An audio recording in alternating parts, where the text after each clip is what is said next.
Good morning বন্ধুরা, কেমন আছো? আশা করছি ভালো আছো। তো আমরাও ভালো আছি।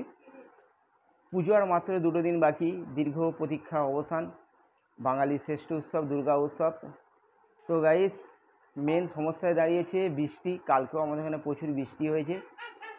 ঠাকুর দেখতে গেলে সবাইকে বলছি সঙ্গে ছাতা অবশ্যই নিয়ে যেতে হবে, কারণ দুর্গা পুজো মিস করা যাবে না, যেহেতু বছরে একবার। তো গাইস, আজকে যে ভিডিওটা সম্পূর্ণ আলাদা ভিডিওটা হচ্ছে আজকে দুপুরবেলা যে খাওয়া দাওয়া হবে, সেটা কি রান্না হবে তার ভিডিওটা তোমাদের সাথে আমি শেয়ার করব। তো এখন সকাল বাজে 9টা বেজে গেছে। তো সকালে আজকে জলখাবারে করেছে ঘুগনি আর রুটি হয়েছে, আর দুপুরের জন্য তোমাদের দেখাচ্ছি আমি। তো গাইস, দিদি খেতে বসে পড়েছে। দিদি রুটি আর ওই ডাল সিদ্ধ খাচ্ছে, ঘুগনি খায় না বলে ওই জন্য ডাল সিদ্ধ করে দিয়েছে। আজ এই যে রান্না হবে, পুঁই শাক নিয়ে এসে সকালবেলা বাজারে চলে গেছিলাম, পুঁই শাক হবে। পুঁই শাকটা ওই যে ইলিশ মাছও আছে, ইলিশ মাছের মাথা দিয়ে পুঁই শাক হবে। আর ইলিশ মাছটা সর্ষে বাটাতে হবে।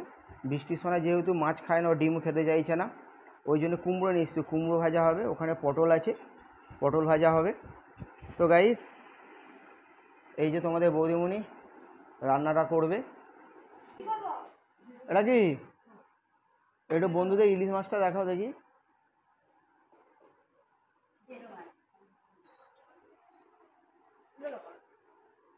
হ্যাঁ, এটা সর্ষে ইলিশ হবে।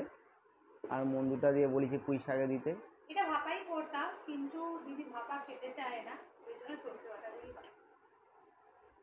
তো গাইস, তোমাদের সঙ্গে আমি এটা শেয়ার করলাম। বৃষ্টির সময় সকাল সকাল বসে পড়েছে। ওই তো চা খায় না, চায়ের বদলে ওই যে দুধ, ও দুধ খাচ্ছে, চামচে করে খাচ্ছে। ওর খাওয়াটাই সম্পূর্ণ আলাদা।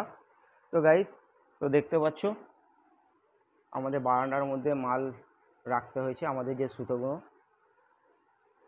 তো ওদিকে গোডাউনটা ভর্তি হয়ে গেছে, এইগুলো এখনও সরানো হয়নি।